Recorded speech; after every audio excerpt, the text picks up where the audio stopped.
होने के साथ ही एग्रीस्टेक योजना के कारण यहां पर डिजिटली केसीसी की सुविधा अन्नदाता किसानों को प्राप्त हो जाएगी और इसके लिए 4 बैंक, भारतीय state bank, bank of Baroda, Punjab national bank, bank of India, ये सभी सहयोग कर रहे हैं।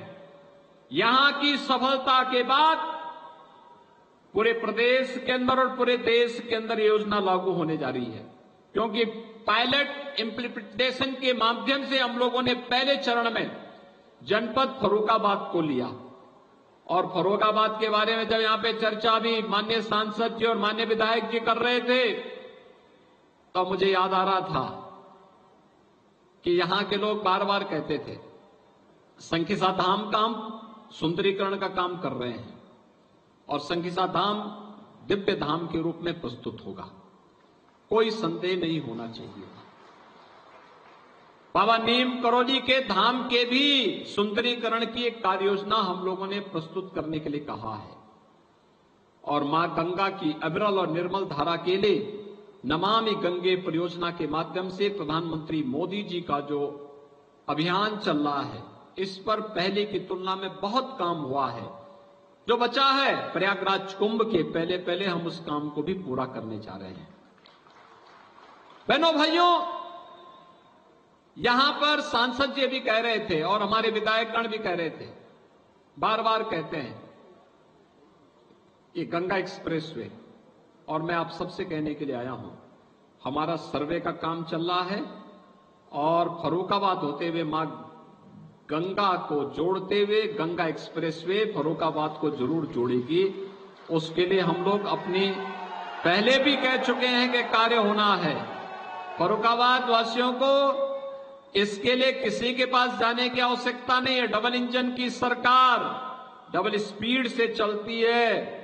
जनप्रतिनिधिगण आपकी मेहनत करते हैं, प्रयास करते हैं और योजनाओं को आपकी जमीनी धरातल पर लेकर के आएंगे। 100 किलोमीटर का हम सर्वे का कार्य पूरा कर चुके हैं। हम लोग इसको गंगा एक्सप्रेस वे से लेकर के और बुंदेलखंड एक्सप्रेस वे तक जोड़ने की इस पूरी कार्य योजना को जमीनी धरातल पर उतारने के लिए बड़े कार्य योजना के साथ काम कर रहे हैं। फर्रुखाबाद आने वाले समय में कानपुर की तर्ज पर एक आधुनिक जनपद बनने की ओर तेजी के साथ अग्रसर होगा, कोई संदेह नहीं होना चाहिए।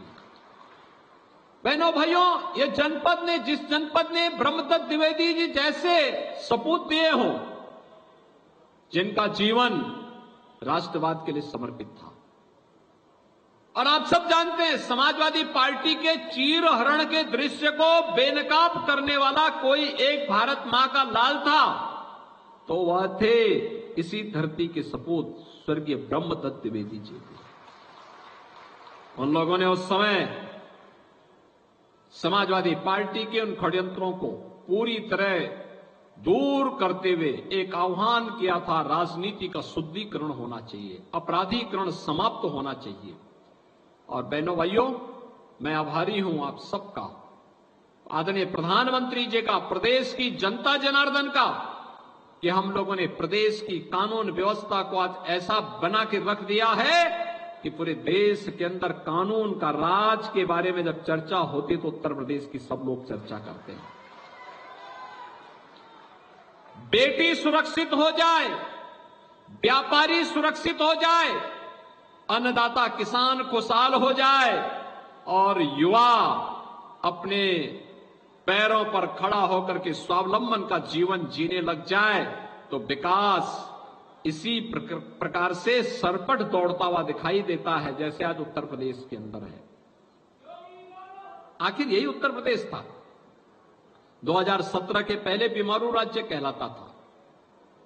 लोग ये मानते थे कि देश के विकास का सबसे बड़ा बाधक है यूपी। लोग ये मानते थे यूपी तो ब्रेकर है, लेकिन हमने उसी ब्रेकर को दुरुस्त करते हुए देश का ब्रेक थ्रू बना दिया, डेवलपमेंट का ब्रेक थ्रू बनकर के आज एक ग्रोथ इंजन के रूप में यूपी काम कर रहा है और यूपी कानून व्यवस्था के मामले में ही नहीं, अपने अन्नदाता किसानों के लिए भी बेहतरीन सुविधा देने वाला राज्य बनकर के उभरा है। आप सोचिए, उत्तर प्रदेश के बारे में पहले कौन चर्चा करता था? यूपी के बारे में यहां जाति की चर्चा होती थी, मत और मजहब की चर्चा होती थी, विकास की चर्चा नहीं होती थी, किसान की चर्चा नहीं होती थी, युवा की चर्चा नहीं होती थी, महिलाओं की चर्चा नहीं होती थी, धामों की चर्चा नहीं होती थी, आस्था की चर्चा नहीं होती थी। आज तो विकास की योजना का लाभ हर एक गांव, गरीब, किसान, नौजवान, महिलाएं सबको समान रूप से प्राप्त हो रही है।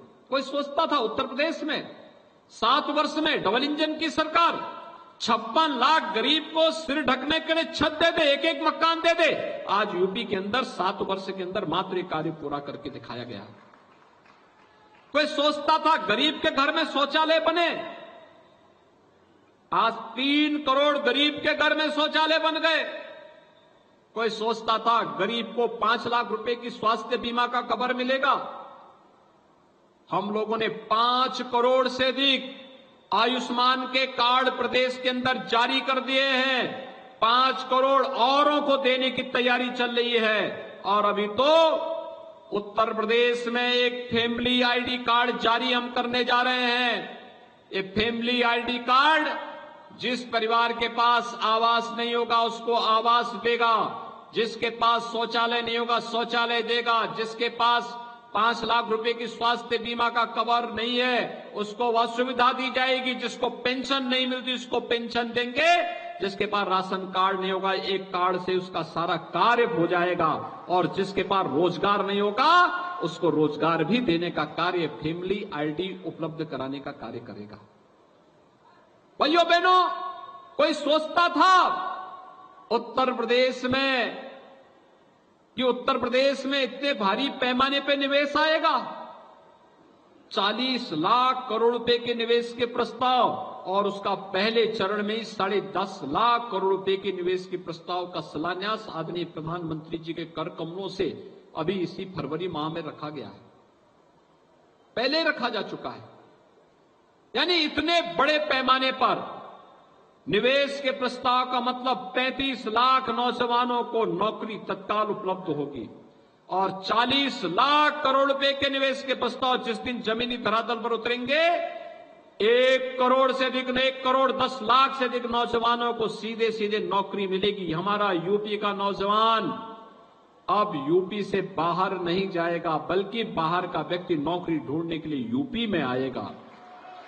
और आपके लिए गंगा एक्सप्रेसवे और बुंदेलखंड एक्सप्रेसवे से जुड़ना इसलिए भी महत्वपूर्ण है कि अब नोएडा की तर्ज पर नया शहर जो विकसित होने जा रहा है वह कानपुर और बुंदेलखंड के बीच में, झांसी के बीच में हो रहा है। आपकी कनेक्टिविटी बेहतर बन सके, इसके लिए फर्रुखाबाद वंचित न रह सके, इसके लिए भी हम लोग कार्य कर रहे हैं।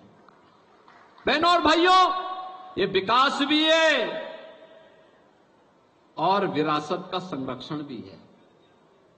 कोई सोचता था बाबा नीम करोली की कोई बात करेगा? कोई सोचता था कि संकिसा की चर्चा कोई करेगा? यहां तो विवाद खड़ा किया जाता था, आज विवाद शांत हुआ है, समाधान हुआ है। हम समस्या पर नहीं समाधान पर विश्वास करते हैं और उसी समाधान के लिए को लेकर के भी आते हैं। हमारा यह मानना सरकार समस्या नहीं हो सकती, सरकार समाधान का नाम हो सकता है, और हर हाल में समस्या का समाधान करना सरकार का काम होना चाहिए। इसके लिए डायलॉग हो, हम उसका माध्यम उसको अपनाते हैं। जो भी तरीके अपनाए जा सकते हैं उन तरीकों को अपना करके जनता जनार्दन की समस्या का समाधान करेंगे, उसको हर प्रकार की सुविधाओं से आच्छादित करने का कार्य करेंगे, और उसी समाधान के नाम का परिणाम है आज अयोध्या में प्रभु श्री राम के भव्य मंदिर का दर्शन करने का सौभाग्य भी प्राप्त हो रहा है। मुझे 7 तारीख को आना था और 7 मार्च को जब आने का कार्यक्रम बन रहा था, क्योंकि मुझे लगता था कहीं ऐसा ना हो कि 10 तारीख तक आचार संहिता लागू हो जाए। तो मुझे मुकेश राजपूत जी ने और यहां के जनप्रतिनिधियों ने बताया कि नहीं नहीं, अभी तो जो है यहां पे जो है हम वहां अयोध्या धाम जा रहे हैं, तो मैंने कहा भी अयोध्या धाम बहुत आवश्यक है। 500 वर्षों का इंतजार करने के बाद अयोध्या में रामलला का विराजमान हुए, अयोध्या में रामलला विराजमान हुए हैं। प्रधानमंत्री मोदी जी के कर कमलों से सब पवित्र कार्यक्रम संपन्न हुआ है और अयोध्या धाम जरूर जाना चाहिए। मैं उसके बाद बनाता हूं कार्यक्रम। और आज भाइयों बहनों, आज एक सप्ताह के अंदर ही मैं आपके पास आया हूं। मुझे बहुत अच्छा लगा कि फर्रुखाबाद के लोग यहां के जनप्रतिनिधियों के साथ अयोध्या धाम का दर्शन करके आ गए। आपने नई अयोध्या देखी होगी। यही अंतर है, जब गलत लोग सत्ता में आते हैं राम भक्तों पर गोली चलाते हैं, और जब सही सरकार आती है, अच्छी सरकार आती है, संवेदनशील सरकार आती है, राम भक्तों को सिर माथे पर बिठा करके भगवान राम का दर्शन कराने के लिए लेकर के जाती है। आज तो अयोध्या में आपने देखा होगा कितना भव्य मंदिर बन रहा है। रामलला का विराजमान क्या दिव्य और भव्य मूर्ति है। अयोध्या आधुनिक अयोध्या के रूप में विराजमान हो चुकी है। ये सभी कार्य इसलिए हुए हैं क्योंकि आपने सही फैसला किया। एक फैसला अयोध्या में राम मंदिर की समस्या का समाधान कर दी। एक वोट गंगा एक्सप्रेसवे को आपके फर्रुखाबाद तक लाने की तैयारी कर रही है। एक वोट आपको सुरक्षा का आश्वासन दे रही है। एक वोट आपको रोजगार की गारंटी दे रही है। एक वोट आपके भविष्य को उज्जवल बनाने के लिए आपको एक सुनहरा अवसर प्रदान कर रही है। और उसी आश्वासन के साथ आज हम सब आपके बीच यहां पर आए हैं। ये जितना माहौल बदला है बहनों और भाइयों, यह इसलिए क्योंकि प्रधानमंत्री मोदी जी का मार्गदर्शन और नेतृत्व देश को है। हमने एक बदलते हुए भारत को देखा है। हमने 2014 के पहले के उस भारत को भी देखा है जहां दुनिया में सम्मान नहीं था, देश में अविश्वास था, योजनाओं का लाभ लोगों को चेहरा देख करके दिया जाता था, पर्व और त्योहारों के